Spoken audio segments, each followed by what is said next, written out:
A Deus, meus irmãos, você está feliz de estar aqui essa noite, amém?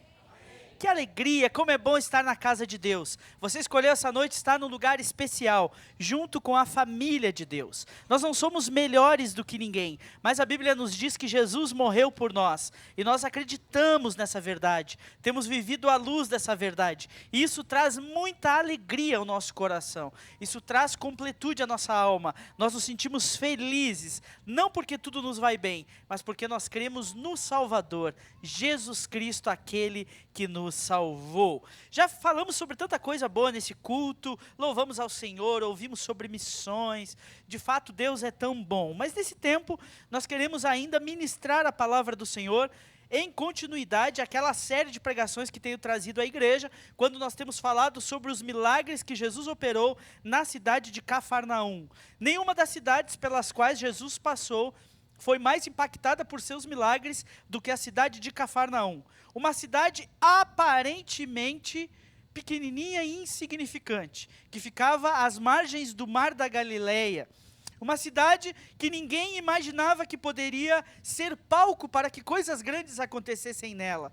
Mas Jesus, depois de expulso da sinagoga de Nazaré por seus conterrâneos, passou então a permanecer, residir em Cafarnaum. E ali ele realizou sinais e prodígios maravilhosos, que nos ensinam a ter fé de que o mesmo Jesus que operou há muito tempo atrás na cidade de Cafarnaum é aquele que pode operar em nossas vidas. Que os milagres que ele fez naquele tempo são milagres que ele também é poderoso para fazer hoje.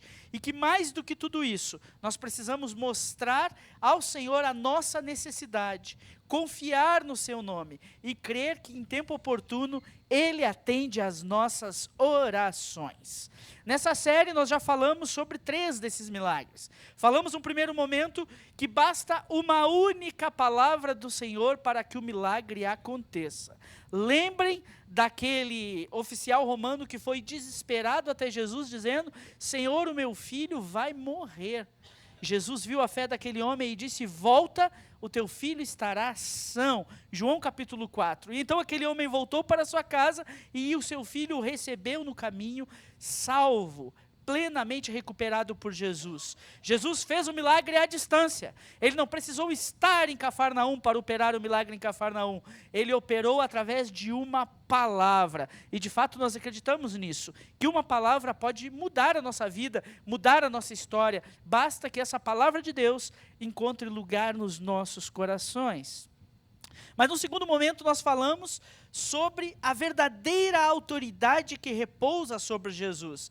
E vimos que no dia de sábado Jesus entrou na sinagoga que havia na cidade de Cafarnaum, começou a ensinar a palavra. E as pessoas que estavam reunidas naquela sinagoga disseram: quem é este homem? Ele fala com uma autoridade diferente. E lá nessa sinagoga, diante da pregação de Jesus, um homem possesso por um espírito imundo surge e é então liberto por Jesus, e todos ficam atônitos.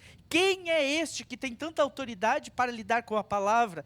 Quem é este ao qual até os espíritos imundos se submetem? Esse é o Jesus que nós cremos, aquele que tem verdadeira autoridade sobre todas as situações, aquele diante do qual o mal não resiste. Esse é o Jesus que nós cremos. Mas um terceiro momento, na semana passada, falamos então sobre o poder que habita em Jesus. Jesus tem poder de sobra. E então conversamos que depois de um dia extremamente cansativo, Jesus foi à casa de Simão Pedro no objetivo de descansar. E chegando lá, ele descobriu que a sogra de Simão Pedro estava enferma. Então Jesus tocou naquela mulher, aquela mulher foi plenamente restaurada e empoderado por aquele milagre, motivado pela necessidade das pessoas que cercavam a casa de Pedro, Jesus curou todos os enfermos da cidade de Cafarnaum naquele dia.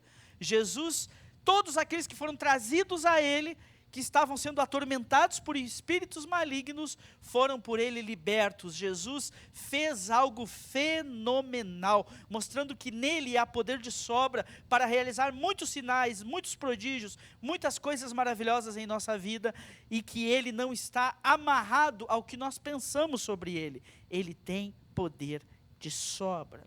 E hoje então nós vamos entregar a 4ª mensagem dessa série de 7 pregações, onde nós vamos falar que Jesus faz coisas inéditas. E eu quero perguntar para você o seguinte: qual a experiência mais inacreditável que você já teve em sua vida? Certamente nenhum de nós aqui foi capaz de ver um elefante voando ou uma baleia correndo por aí. Isso são coisas impossíveis. No entanto, há quem jure de pé juntos que tem um vizinho que na sexta-feira de lua cheia vira lobisomem. Eu já conversei com pessoas que falam isso seriamente, acreditam nisso. Uma vez conversei com um garimpeiro que disse que havia uma bola de fogo que aparecia à noite e andando pela mata, e onde aquela bola de fogo parasse, podia cavar ali que tinha ouro. A bola que levava até onde tem ouro. E assim tantas pessoas acreditam em assombrações, em coisas que racionalmente nós não acreditamos. De fato, até certo ponto, essas histórias podem ser mais produto da nossa imaginação do que produto da realidade. Mas é também bem verdade que não é porque algo não cabe nos nossos parâmetros lógicos que algo não existe. Quem de nós acreditaria num homem que pegou 5 pães e 2 peixes em sua mão, deu graças ao Senhor e alimentou uma multidão de 5.000 pessoas? Quem de nós acreditaria num ser que no meio de uma tempestade terrível vem andando sobre as águas ao encontro dos seus discípulos? Mas a Bíblia nos narra essas histórias e esses fatos operados por Jesus. E as testemunhas desses fatos, os discípulos, os apóstolos, os ergueram com preço de sangue, para que essas histórias chegassem até nós. Quando foram confrontados em algum momento para negarem as experiências que tiveram com Cristo, muitos preferiram a forca, a fogueira, a morte, do que negar o Senhor Jesus, que de fato fez milagres, dos quais os seus olhos contemplaram. A verdade é que Jesus é poderoso para fazer coisas extraordinárias. E mais do que extraordinárias, Ele é capaz de fazer coisas que nunca ninguém viu antes, coisas inéditas. Abra sua Bíblia em Marcos, no capítulo 2, nós vamos ler dos versos 1 a 12. Marcos, capítulo 2, dos versos 1 a 12.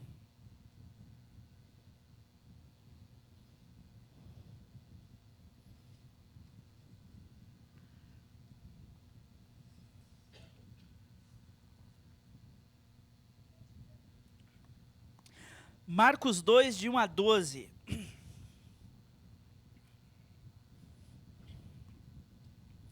Diz assim a palavra do Senhor.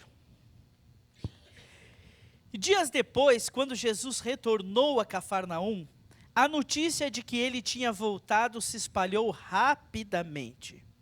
Em pouco tempo, a casa onde estava hospedado ficou tão cheia que não havia lugar nem do lado de fora da porta. Enquanto ele anunciava a palavra de Deus, 4 homens vieram, carregando um paralítico numa maca. Por causa da multidão, não tinham como levá-lo até Jesus. Então abriram um buraco no teto, acima de onde Jesus estava. Em seguida, baixaram o homem na maca, bem na frente dele. Ao ver a fé que eles tinham, Jesus disse ao paralítico: Filho, seus pecados estão perdoados. Alguns dos mestres da lei que estavam ali sentados pensaram: o que ele está dizendo? Isso é blasfêmia. Somente Deus pode perdoar pecados. Jesus logo percebeu o que eles estavam pensando e perguntou: por que vocês questionam essas coisas em seu coração? O que é mais fácil dizer ao paralítico? Seus pecados estão perdoados? Ou levante-se, pegue sua maca e ande. Mas eu lhes mostrarei que o Filho do Homem tem autoridade na terra para perdoar pecados. Então disse ao paralítico: levante-se, pegue sua maca e vá para casa. O homem se levantou de um salto, pegou sua maca e saiu andando diante de todos.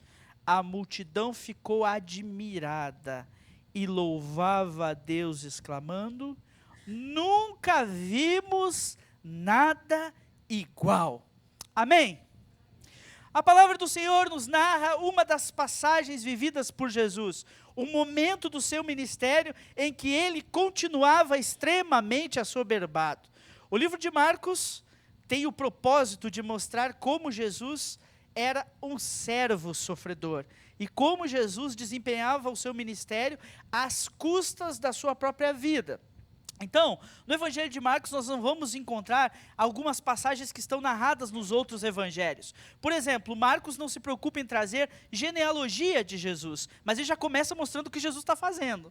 Marcos narra muitos milagres, porque ele quer que os seus leitores entendam que ele quer mostrar Jesus trabalhando. Jesus era um trabalhador, era um servo, era alguém que cumpriu a sua missão. Então o livro de Marcos, por exemplo, não narra o grande sermão de Jesus, as bem-aventuranças, que os capítulos 5, 6 e 7 de Mateus narram. Mas os fatos que aqui nós lemos no capítulo 2, acontecem logo após Jesus sair da periferia de Cafarnaum e vir de volta para o centro da cidade, depois de trazer aquele grande discurso às multidões. O texto diz que aquelas multidões ouviram o sermão da montanha que fora pregado por Jesus numa planície próxima à cidade de Cafarnaum, e então aquela grande multidão começa agora a interpelar Jesus e a querer a sua ação. E Jesus vem pelo caminho de volta a Cafarnaum curando pessoas. Ele toca no leproso, ele faz sinais, ele vem fazendo seus sinais e seus prodígios, até que ele chega à casa onde ele estava hospedado. Tudo nos leva a crer que essa é a casa de Simão Pedro, que tantas vezes figura no Novo Testamento como uma das casas em que Jesus e seus apóstolos se hospedavam. Certamente Jesus tinha uma residência em Cafarnaum, mas essa casa de Jesus talvez fosse tão simples, tão pequena, que não pudesse abrigar Jesus e seus discípulos. Então eles usavam como sede a casa de Simão Pedro, que aliás na Bíblia é o único dos apóstolos de Jesus que é mencionado como um homem casado. Então a casa dele tinha uma estrutura que permitia que Jesus ali ficasse com seus discípulos. E Jesus então, assoberbado por aquela multidão que o cerca, chega à casa de Simão Pedro mais uma vez. E talvez Jesus quisesse fazer o mesmo que nós vimos na última semana, descansar um pouco. Mas a casa foi cercada de gente, de tal forma que não havia espaço nem do lado de fora da porta. Multidões cercavam a casa. E agora Jesus aproveita que aquelas multidões estão cercando e ele começa a ensiná-los. Ele começa a trazer novas mensagens para ele. De fato, Jesus no seu ministério se preocupa muito em ensinar. Porque por mais que o milagre seja maravilhoso e seja algo marcante, e só aqui quem viveu um milagre sabe como isso marca a vida da gente, mas o milagre é algo para o tempo, é algo que não é eterno, é algo que dura para esse momento, mas todas as pessoas que foram alvo dos milagres de Jesus, tornaram a morrer, tornaram a adoecer, partiram dessa vida. Mas quando Jesus ensina, os seus ensinos ficam registrados, esse ensino alcança gerações, alcança pessoas e edifica todos aqueles que têm acesso a esse ensino. Por isso, tantas vezes no Evangelho, nós vemos Jesus dizendo: não espalhem muito que eu faço milagres, porque senão o povo vai me procurar, eu vou ter que ficar só fazendo milagre, porque o meu coração não resiste, eu me compadeço das dores desse povo, e eu não tenho tempo para ensinar vocês. Eu preciso deixar para vocês uma mensagem que vai transformar o mundo. Eu preciso que vocês abracem isso. E aqui Jesus, uma vez mais, sabe que muitas daquelas pessoas que cercam a sua casa querem um milagre. Assim como hoje, muitas das pessoas que enchem as igrejas evangélicas por aí, querem de Jesus apenas um milagre. Mas Jesus não lhes dá de pronto o que elas precisavam, mas Jesus lhes ensina, começa a ensinar. E é no meio desse tempo, em que Jesus está naquela casa cercada de gente, até na porta, que ele então tem essa experiência maravilhosa, com a fé de 5 homens, que chegam juntos à sua presença, e que acham uma maneira inusitada, de chamar a atenção de Jesus, e de serem então por ele tocados, para que todo aquele mal que os atormentava fosse deixado. E Jesus, uma vez mais, se compadece da vida daquele paralítico e o cura de uma forma maravilhosa, a ponto de no final do versículo 12, as pessoas dizerem: nunca se viu nada igual. Isso é algo inédito. É algo que a história desconhece. É algo que nunca ninguém viu. Um homem trazido numa maca, dar um salto e pôr a maca debaixo do braço, é coisa que nunca ninguém viu. Jesus opera milagres e sinais inéditos. Amém? Eu quero destacar nesse texto 4 lições para o nosso coração. 4 aspectos dessa história que fazem com que ela seja inédita. E eu gostaria que, à medida em que eu for pregando e trazendo esses pontos, essas lições aos irmãos, você aplicasse eles na sua vida e tentasse observar como que você está em relação a essas lições que nós precisamos aprender essa noite. A primeira coisa que esse texto me mostra é que o milagre de Jesus foi inédito, porque aqui nesse texto é narrada uma amizade inédita. Pergunte aí para quem está perto de você, você tem amigos? Agora pergunta para ele, eles estão dispostos a te carregar?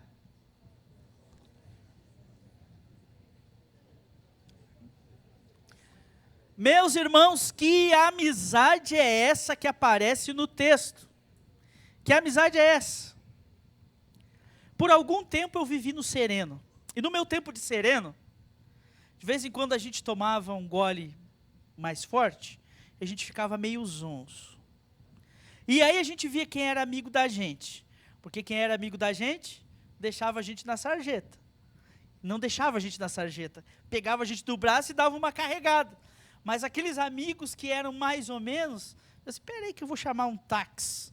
Pegava assim do cangote, jogava dentro do táxi, dizia, ó, ele mora em tal lugar, vai, se vira.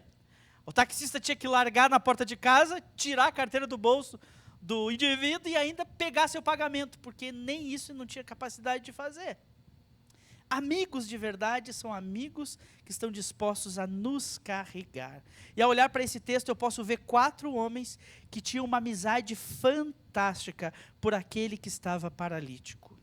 O texto não nos dá maiores detalhes, mas a inconformidade dos seus amigos com a paralisia daquele que estava enfermo, nos faz pensar que aquele homem possivelmente não nasceu enfermo. Talvez os seus amigos tivessem uma vida plena com ele. Ele fosse alguém saudável, que fizesse as coisas, que estava com seus amigos nos lugares, que participava das relações do grupo. Mas em algum momento ele sofreu algum acidente, ou teve alguma enfermidade que o fez ficar naquela condição. As suas pernas não podiam mais se mover, e agora ele não era mais senhor do seu destino. Ele precisava de pessoas que o levassem de um lado para o outro. Precisava de alguém que o sentasse no lavabo para que ele pudesse fazer suas necessidades. Precisava de alguém que o colocasse nos lugares onde ele queria estar. E os seus amigos, por algum motivo, não aceitam isso. Eles dizem, não é possível que este homem que era tão saudável, tão querido, amigão nosso, esteja nessa situação. Você já teve alguma experiência assim com um amigo seu? De olhar para ele numa situação difícil e dizer, não é possível que essa pessoa esteja nessa situação, enferma desse jeito, entregue desse jeito, vivendo uma vida difícil desse jeito. Os seus amigos ficam inconformados com aquilo, e eles decidem levar aquele homem até Jesus. O texto da Bíblia nos diz a distância da casa do paralítico até a casa de Simão Pedro, onde Jesus estava pregando o seu sermão. Mas aqueles homens não medem esforços. Imagine a cena. Alguém bate na porta da senhora. Dona Maria, seu filho está aí? Claro que está, ele vai estar onde? Ele é paralítico, está aí deitado. A gente veio pegar ele. Mas vocês vão levar ele aonde? Tem um homem que está fazendo sinais e prodígios maravilhosos aqui em Cafarnaum. E nós queremos levar o seu filho até ele. Talvez Dona Maria tenha dito assim, mas esse homem está assoberbado. Está todo mundo querendo falar com ele. Como que vocês vão chegar com esse paralítico até onde ele está? E mais, vocês vão levar ele até lá. Como que vocês vão fazer isso? Mas de alguma forma a amizade era tão forte, tão diferente, que aqueles homens convencem quem cuidava daquele paralítico a permitir que eles o levassem numa empreitada aparentemente doida. Para onde que esses homens vão levar esse paralítico? O homem estava deitado numa maca, 4 homens, cada um pegou um pedaço daquela maca, né, uma haste daquela maca, e começaram a andar até onde Jesus estava. Eram homens que tinham uma amizade diferente. Imagine a frustração. Todo esse trabalho, pegaram um homem paralítico, caminharam uma longa estrada para chegar até onde Jesus estava. E quando eles vão chegando à casa onde Jesus está, a certa distância, eles veem, não tem como chegar perto. É muita gente mesmo. Imagine quem teve essa brilhante ideia. Vamos pelo teto. À época as casas eram cobertas por palha, o teto não era um teto tão firme como é hoje. Alguém teve essa brilhante ideia, vamos descer ele pelo teto. Talvez algum dos 4 amigos tinha dito assim, mas como que a gente vai levantar esse homem até o teto? Depois tirar a palha do teto e descer esse homem. Como que a gente vai fazer? Não sei, talvez algum deles pegou a corda, amarrou aquele paralítico bem firme na maca, né, para que quando a maca fosse levantada ele não caísse, quando a maca fosse descida ele não caísse. Algum jeito eles deram, foram criativos, porque tinham amizade e sabiam que o seu amigo precisava de Jesus. E eles tiram as palhas do teto e descem aquele homem até onde Jesus está. Eles sabiam que Jesus podia fazer algo pelo seu amigo e eles não medem esforços para levar o seu amigo até Jesus. Preciso contextualizar? Preciso? Vou contextualizar. Como você tem lidado com seus amigos que ainda não conhecem a graça de Deus? Qual o nível de desprendimento que você tem? Qual o esforço que você tem feito para levá-los até Jesus? Como você tem os conduzido à presença do Senhor? Aquela amizade era tão forte que aqueles homens foram capazes de carregar no próprio ombro o seu amigo e colocá-lo na presença de Jesus, porque eles sabiam que o seu amigo precisava daquele encontro. Meus amados irmãos, nossos amigos precisam encontrar Jesus. Quantas pessoas que eu amo e que você ama? Pessoas que trabalham com a gente há tantos anos, pessoas que gostam de comer a carne que a gente assa, que gostam de sentar na nossa mesa, que nós gostamos de estar com elas, pessoas tão queridas, amigos, familiares, pessoas próximas, que ainda não conhecem Jesus. Isso devia nos preocupar demais. Isso devia pesar o nosso coração. E nós deveríamos, como bons cristãos, seguir o exemplo desses 4 homens e criar uma estratégia. Eu preciso de um plano, de uma estratégia para falar do amor de Deus a essa pessoa, para levá-lo até Jesus, para que Jesus possa fazer na vida dela o milagre tão impressionante quanto o milagre daquele homem paralítico, o milagre da salvação, da transformação de vida, do conhecimento da graça que pode salvar. Amém?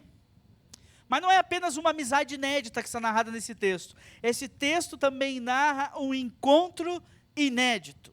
Aqueles homens chegaram com o seu paralítico e o desceram diante de Jesus.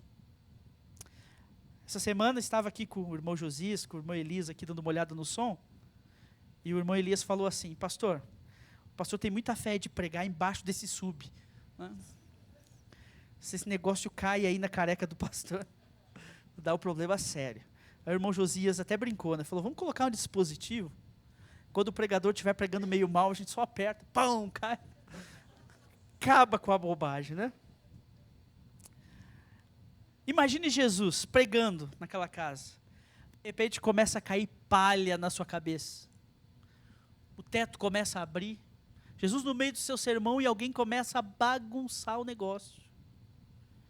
De repente uma maca começa a descer. Talvez se fosse eu dizer assim, ei, vocês acham que isso aqui é a casa da mãe Joana? Está todo mundo aqui reunido, ouvindo a pregação. Espera aí, você vai bagunçar o negócio todo. Mas Jesus não é eu, graças a Deus. Jesus olha para aqueles homens e ao invés de julgá-los e dizer, olha o que eles estão fazendo, atrapalhando o meu culto, atrapalhando minha pregação, atrapalhando o que eu quero ensinar. Jesus olha para aqueles homens e diz, olha, eles são o exemplo vivo do que eu quero ensinar. Olha esses homens, olha a fé que eles têm. Olha o que eles foram capazes de fazer pelo seu amigo. E agora eu vou usar toda essa situação como uma forma didática, para ensinar que o Filho do Homem tem poder para perdoar pecados, que o Filho do Homem tem poder para fazer sinais maravilhosos, que o Filho do Homem está aqui, tornando a palavra de Deus viva no meio do povo. O encontro improvável, de uma forma improvável, de um jeito que nós nem imaginamos, mas que teve um final feliz, porque Jesus percebeu a fé que havia naquele homem. É interessante que Jesus é muito diferente de muitos líderes religiosos do nosso tempo, que são tão vaidosos, vivem tão acima das suas ovelhas ou dos seus liderados, a ponto de não poderem ser questionados, não poderem ser interrompidos, não poderem ser vilipendiados nos seus desejos. Mas Jesus olha a ação de fé e ele se alegra com aquilo e atende. Jesus teve um encontro com aquele homem muito diferente. Eu não sei como foi o seu encontro com Jesus, mas o meu foi muito inusitado também, diferente. Um sábado à noite eu estava com os meus amigos, numa esquina perto da minha casa. Nós havíamos comprado uma garrafa de uísque que na época custava R$10, imagine a qualidade desse uísque. Uma garrafa de Coca-Cola. Nós tomamos a metade da garrafa de Coca-Cola, colocamos o litro de uísque dentro da garrafa e ficamos ali, conversando, fiado, parado na esquina, tomando aquela bebida. De repente, um amigo nosso diz assim: vocês sabiam que amanhã vai começar o culto lá na igreja? Eu falo, ué, que culto é esse? É um culto que tem lá na igreja com os skatistas. Tem uma igreja lá no centro que tem um culto que é só para skatista. Vai começar amanhã. Estava de férias no final do ano, mas amanhã vai começar. Vamos lá? Eu nunca tinha ouvido falar dessa igreja, mas um amigo que estava ali falou: não, eu vou fazer o máximo para ir, é muito legal. E quando esse terceiro elemento saiu, ele falou: ô galera, vamos lá amanhã, eu passo na sua casa, a gente vai junto e tal. E aí nós ficamos ali até alta madrugada na noite. No outro dia, eu ainda estava dormindo lá por volta das 2 horas da tarde, e o amigo passou lá: e aí, vamos lá na igreja? Eu pensei 1, 2, 3 vezes, falei: vamos. A caminhadinha leve, 4 quilômetros de caminhada, né? Quem tinha skate ainda foi embalando, quem não tinha foi pé 2, né? Vamos indo. Quando eu cheguei na primeira igreja batista de Pelotas, eu fui impactado. À porta da igreja havia uns 50 skates empilhados assim. Porque os idosos da igreja falaram assim: tudo bem esses skatistas entrar aqui, mas não deixa os skates entrar. Aquela igreja com aqueles bancões de madeira envernizados, né? Eles entravam com os skates e colocavam os skates no lugar, no porta-bíblia do banco de madeira, sabe? Arranhava tudo, ficava um horror. Aí os irmãos lá disseram: não, diz para eles deixar os skates na rua. Então os skatistas chegavam e deixavam os skates empilhados na rua. E eu cheguei naquela igreja, olhei assim, um monte de skate na porta empilhado, eu falei: que negócio é esse? Quando eu entrei lá dentro, um monte de gente fundilhudo, bonezudo, diferente demais. Falei: cara, o que esse povo está fazendo aqui dentro da igreja? Aí, de repente, começaram as atividades, um guitarrista começou a fazer um solo, eu falei: meu Deus, o negócio aqui é legal mesmo. A banda tocando, e o pessoal pregando a palavra, e o skatista chorando, se entregando para Jesus. Quando houve o apelo naquele dia, eu não sei nem como que eu fui parar lá na frente, mas uma força me tomou de onde eu estava sentado e me trouxe para entregar a minha vida a Cristo. Dia 13 de abril de 2005, um dia que eu nunca vou esquecer, o dia em que eu encontrei Jesus Cristo.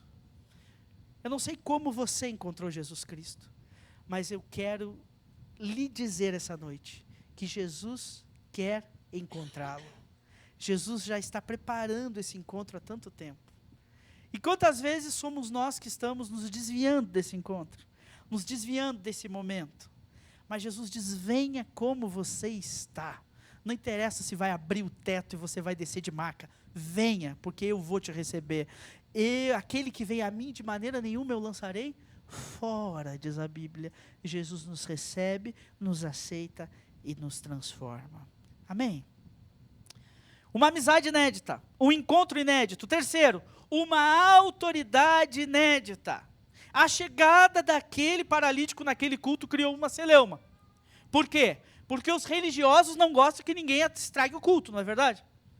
Os religiosos não gostam que ninguém venha estragar o momento da pregação. Então, os fariseus, os mestres da lei que estavam ali, sentados na primeira fileira, gente que não acreditava em nada do que Jesus ensinava, mas que estavam lá na primeira fila ouvindo e procurando uma vírgula errada em Jesus para poder condená-lo, para poder difamá-lo, para poder fazer com que as pessoas deixassem de segui-lo. Eles estavam lá atrapalhando aquela situação. E eles então, quando vem aquele homem descendo, Jesus dizendo para ele: filho, os teus pecados estão perdoados. Olha que coisa interessante, que expressão interessante. Jesus sabia que aquele homem tinha uma necessidade física, mas Jesus primeiro cura-lhe a alma. É assim que Jesus faz na gente. Maior do que qualquer milagre físico, é um milagre que acontece dentro da gente. Então, o primeiro milagre que Jesus faz àquele homem é dizer: meu filho, seus pecados estão perdoados. E os religiosos começam então o burburinho entre si. Quem é esse? Se ele perdoa pecados, ele se coloca como igual a Deus. E aí Jesus, através do seu poder especial, ele nem ouve o que os homens estão falando, mas ele vê o que está no coração deles. Nós não sabemos aqui se Jesus teve uma percepção espiritual, ou se de fato Jesus teve apenas uma percepção como a que nós temos. Às vezes você tem também essa impressão, né? De olhar para o rosto de alguém e saber exatamente o que aquela pessoa está pensando. Mas Jesus olhou para aqueles homens e entendeu que eles estavam achando estranho o fato dele perdoar pecados. Então Jesus disse: o que é mais fácil eu dizer para esse homem? Teus pecados estão perdoados? Ou levanta, tome a sua maca e ande. Mas para que vocês saibam que o Filho do Homem tem poder para perdoar pecados, eu digo a esse homem: levanta, tome a tua maca e ande. E o texto diz que aquele homem ouviu a mensagem de Jesus e então recebeu o milagre. Aqui há uma autoridade diferente de Jesus. A autoridade que é capaz de perdoar os nossos pecados. Nós vivemos em um mundo onde muitas pessoas estão marcadas pelo pecado e estão sofrendo as consequências de uma vida totalmente distante de Deus, cheia de pecado. E muitas dessas pessoas não conseguem nem mesmo se perdoar. Olham para o seu passado e dizem assim: eu sou uma pessoa muito má. Para mim não tem salvação, para mim não tem renovo, para mim não tem esperança. Eu já cometi muitos erros na minha vida e Deus não pode me perdoar por esses erros. Uma das coisas mais tristes que existe é você falar do amor de Deus para uma pessoa que foi membro de uma dessas seitas que colocam as pessoas no inferno por causa de coisas mínimas que elas fazem. Uma vez, conversando com uma mulher, ela me disse assim: pastor, eu estou no inferno já. E eu perguntei para ela: mas por que você diz isso? Enquanto a vida é esperança, se você crer em Cristo, Cristo te salva. E ela falou: pastor, eu me divorciei do meu marido. E na igreja que eu vou, quem divorcia, perde a salvação. Eu falei: mas quem que inventou esse negócio? Você conhece muita gente que está indo lá, onde quem comete um pecado assim, não é mais salvo, perde essa salvação, perde as suas coisas. E então eu compartilhei da graça e do amor de Deus, dizendo para ela: Jesus é poderoso para perdoar os nossos pecados. Por isso não importa a roubada que você esteja metido, não importa o tanto de pecados que você cometeu, não importa se você acha que não há esperança para você, não importa se você acha que a sua reputação acabou, Jesus Cristo pode fazer nova todas as coisas, porque Ele tem uma autoridade diferente. Ele é aquele capaz de perdoar os pecados, de afogar esses pecados no seu mar do esquecimento e nos dar vida nova, nos ensinar um novo proceder e transformar a nossa vida de uma maneira que só Ele pode fazer. Ele tem autoridade para isso, amém? Mas nesse texto não vemos apenas uma amizade inédita, um encontro inédito e uma autoridade inédita, mas por fim vemos também um milagre inédito, algo especial. Olha como o texto é bonito. O homem chega sendo carregado e ele sai carregando a sua maca. Ele chega em cima dela e sai com ela embaixo dele, talvez embaixo do braço dele. É uma coisa interessante como o texto mostra. Diz o texto que quando Jesus falou, Jesus também cura um homem com uma mão mirrada, que está na sinagoga de Nazaré. E o texto lá diz que Jesus, à medida em que o homem vai tirando a sua mão, vai estendendo a sua mão para Cristo, a mão vai sendo curada. Mas nesse texto aqui, na casa de Simão Pedro e Cafarnaum, o texto diz que quando Jesus diz, levanta, toma tua maca e anda, o homem salta, ele pula. É como se os seus músculos ganhassem vigor na hora. É como se os seus ossos que estavam desalinhados fossem alinhados na hora. É como se os seus nervos fossem reconectados. É como se aquela diferença que estava entre aquela falha de ligação que havia entre o seu sistema neural e seu sistema motor fosse corrigida em 1 milésimo de segundo. E aquele homem então pula e ele sai daquele lugar revigorado. O texto diz que ele vai andando no meio de todos, carregando a sua maca. E todo mundo de queixo caído, dizendo, nunca vimos nada igual. Que coisa é essa? Esse homem que chegou pelo telhado, amarrado em cima da maca, saindo agora, andando no meio de todos nós, com a maca embaixo do braço. Esse que estava todo torto, todo errado, agora está todo consertado pela graça de Deus. Meus irmãos, eu não sei você, mas eu creio em milagres. E uma vez, conversando com um dos meus formadores da fé, compartilhei com ele uma situação de um grande amigo meu que estava com uma doença muito difícil. E esse pastor, que é um dos meus discipuladores, disse assim, convide ele para vir na igreja, nós vamos orar para que Deus cure ele. E eu fiquei com aquela pulga atrás da minha orelha. Né? Passou uma semana, eu não convidei, passou 2 semanas, eu não levei. Na 3ª ou 4ª semana, o pastor procurou e falou, por que você não trouxe o seu amigo para vir à igreja, para nós orarmos por ele, pedindo que Deus o cure? Eu falei, pastor, para ser bem sincero, eu achei meio esquisito esse negócio, né? Isso não é coisa de igreja neopentecostal, a gente levar a pessoa na igreja para ser curada. Se Deus quiser curar ele, Deus não vai curar lá onde ele está, não vai fazer. Esse papo de batista, você sabe como é que é, né? Aí o pastor olhou na bolita do meu olho, sabe? Quando olha na bolita do olho, e falou assim, você não crê, não é mesmo? E meus irmãos, na hora é como se eu tivesse que nem um gato com uma bola de pelo aqui no meu pescoço. Não descia saliva. E eu olhei para ele e falei, pastor, você tem razão. Eu não creio. Aqueles amigos daquele homem criam na cura que ele poderia ter. E a cura aconteceu. Nós precisamos, meus irmãos, reativar a nossa fé nos milagres de Jesus. Nós não podemos orar pelos enfermos por protocolo.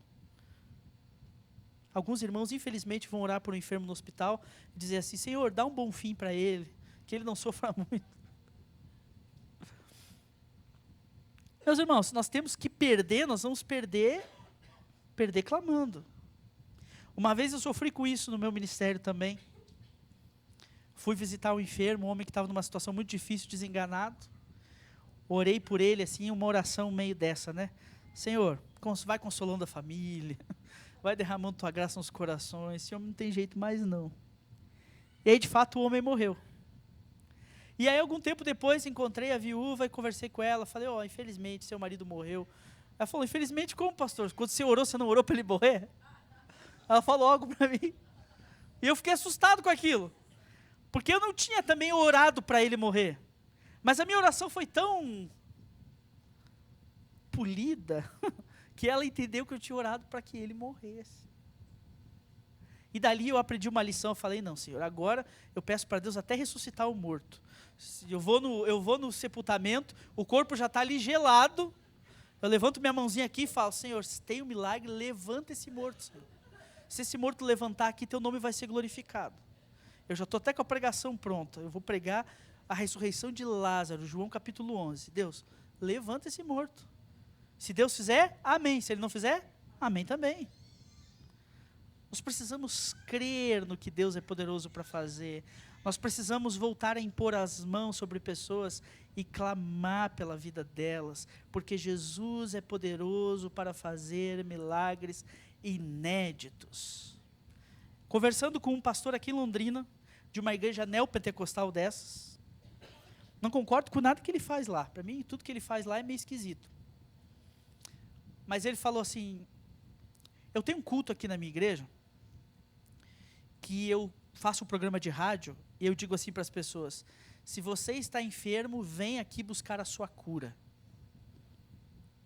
E ele falou, pastor, as pessoas chegam, eu não preciso nem orar que elas já estão curadas, porque elas chegam com tanta fé, elas chegam com tanta vontade de ser curada, que Deus já cura elas, já sem nem eu fazer nada. Eu fiquei imaginando assim, eu fiquei pensando cá na minha mente batista, né? Fiquei pensando, ô Senhor, será que às vezes a gente não precisa provocar isso também no nosso coração, no coração das pessoas? Que Deus é poderoso para operar milagres, que Deus pode realizar, que Deus pode libertar, que Deus pode curar. Nós precisamos ter em vista que Deus é todo poderoso e que Jesus ainda faz sinais maravilhosos. Por isso, meus irmãos, quando nós estamos nos momentos como temos aqui em todo culto, em que nós levantamos um clamor ao Senhor, nós devemos pedir para que Deus opere cura. Se Deus operar, nós vamos glorificar o nome dEle. Devemos pedir para que Deus liberte aqueles que estão aprisionados nas garras do mal. Devemos pedir que o Senhor converta os corações que estão empedernidos. E Deus está ouvindo nossas orações e Ele pode realizar o milagre. Em último caso, se Deus não realizar, pelo menos nós não teremos uma viúva que nos diz assim, não vou orar para ele morrer. Nós vamos ter orado com fé e confiando na vontade de Deus. Jesus operou um milagre inédito, em favor de uma amizade inédita, um encontro inédito, com uma autoridade inédita, e ele segue fazendo sinais prodigiosos. O que será que você precisa do Senhor essa noite? O que será que seus amigos precisam do Senhor essa noite? Será que ainda há fé no seu coração para crer nisso? A fé no seu coração para crer que aqueles seus filhos que estão desviados vão conhecer o Senhor? Amém? A fé para isso? A fé para crer que a sua mãe, que o seu pai, pessoas que você prega há tanto tempo e ainda não se converteram, podem se tornar filhos do Senhor, crentes no Senhor e bênção na casa de Deus? Amém? A fé para isso? Então nós precisamos pedir ao Senhor que Ele faça coisas maravilhosas em nosso meio. Vamos orar? Feche seus olhos, vamos juntos clamar ao Senhor. Senhor Deus, diante de Ti está o Teu povo tão querido, Deus. Nós queremos declarar essa noite que cremos nos Teus sinais e nas Tuas maravilhas. Jesus, é tão difícil nós vermos milagres com os nossos olhos. Mas a verdade, Senhor, é que nós não sabemos se isso tem a ver com o Senhor não operar mais da mesma forma como operava no Novo Testamento, ou se isso tem a ver um pouco com a nossa falta de fé.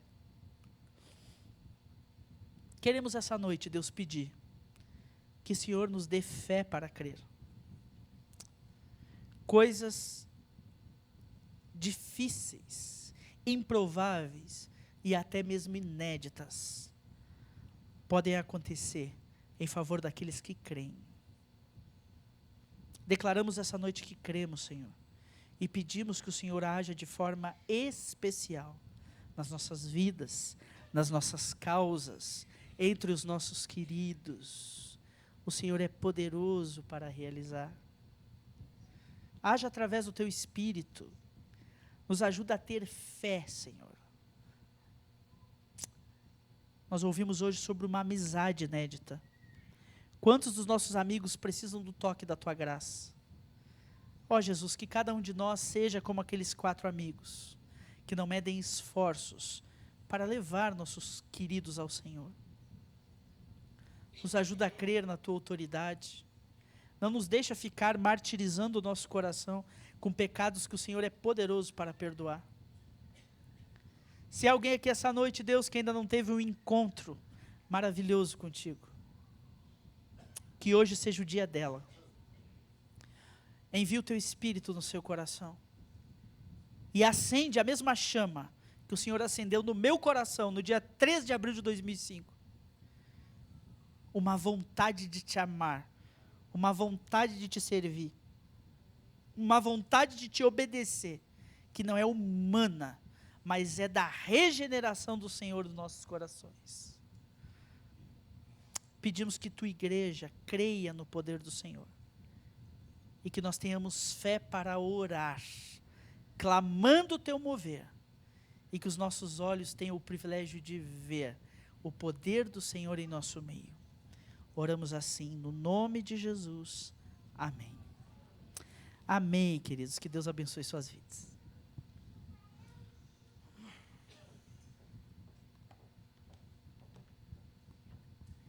Glória a Deus, que palavra rema, né, para o nosso coração, uma palavra inédita, porque a palavra de Deus ela é viva e ela é eficaz. Todos os dias ela se renova e que isso possa ser uma verdade nas nossas vidas, que possamos fazer aplicação dessa palavra. Irmãos, nesta noite eu quero, cumprimentar todos que estão nos visitando. Obrigada por você que está aqui. Se é a sua primeira vez, seja bem-vindo. Se você é um visitante já, que já está conosco aí há algum tempo, muito obrigada também pela tua presença. Saiba que essa é uma igreja que ama as pessoas assim como Cristo nos ensina. Então, nós te convidamos a participar, de todas as programações, das quais você vai ouvir agora, nesse momento dos avisos, tá bom? Vamos lá? Fique atento à agenda semanal da Igreja Batista Aeroporto. Terça-feira, café com oração às 8 horas, na casa do pastor Rogério e da irmã Sara. Terça-feira, célula de mulheres, às 19h30, na casa da irmã Zélia. Quarta-feira, culto de oração, às 19h30, na igreja. Quinta-feira, célula de homens, às 19h30, na casa do irmão Rafael. Quinta-feira, teremos culto de oração pela Tenda da Paz, às 19h30, aqui na igreja. Domingo, EBD, às 10 horas, na igreja. Domingo, culto de celebração, aqui na Igreja Batista Aeroporto. No dia 10 de agosto, os missionários da Tenda da Paz estarão embarcando para Angola. Tire um tempo dessa semana e esteja orando pela vida de cada irmão. Lembre-se, você também faz parte dessa obra missionária. Somos uma igreja ativa. Convide alguém e participe conosco.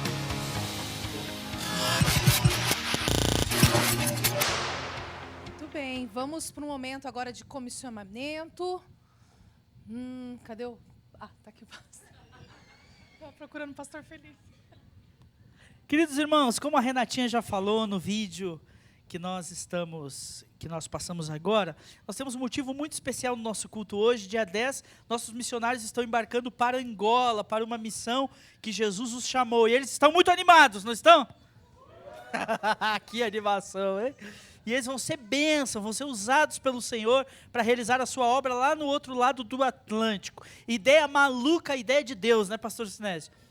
Essas coisas que só Deus faz. Contato lá de Angola, que chamou, pastor Sinésio orou, Deus falou o coração do povo para o povo ir, a igreja trabalhou, o povo se motivou. Sabe uma coisa que me chama muito a atenção a respeito dos jovens que vão na tenda? Eles podiam muito bem juntar esse dinheiro e ir para a Disney, não podiam? Mas ao invés de irem para uma atividade que ia trazer só diversão, passatempo, coisa assim, que é efêmera na nossa vida, eles decidiram pegar o suado dinheirinho, que eles nem têm, mas que acharam aí um jeito de torcer o orçamento e tirar esse dinheirinho para ir fazer missão. Isso é para a honra e glória do Senhor. Então eu quero convidar o pastor Sinésio, os nossos missionários, a virem aqui à frente, aqueles que estarão rumando para Angola.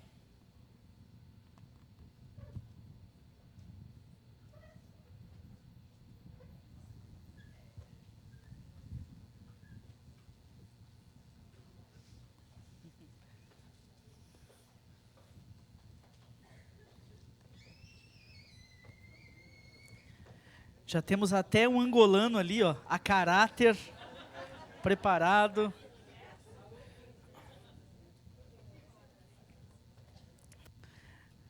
Meu irmão, louvamos a Deus porque temos nesse grupo pessoas jovens, pessoas experientes que vão cuidar desses jovens, E nós louvamos a Deus pela vida de cada um dos irmãos. Como igreja temos orado por esse projeto, temos nos envolvido e cremos que Deus vai usar os irmãos poderosamente. A nossa igreja, nós fizemos uma pequena homenagem a vocês e algumas pessoas da nossa igreja foram convocadas a escrever uma cartinha para cada um de vocês, no objetivo de assumir o compromisso de orar por vocês durante o período da tenda e também de trazer uma palavra ao seu coração. Então, quem aqui está com as cartinhas, traga e entregue para eles. Vamos lá, esse é o momento.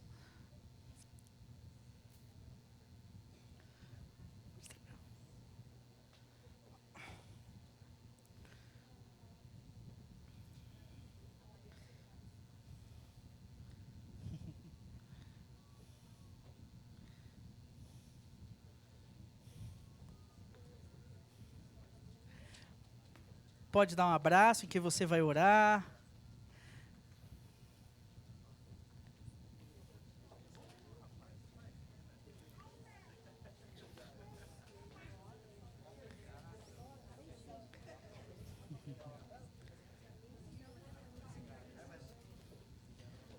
Vou tirar o computador da Sueli aqui, que isso aqui vai dar problema.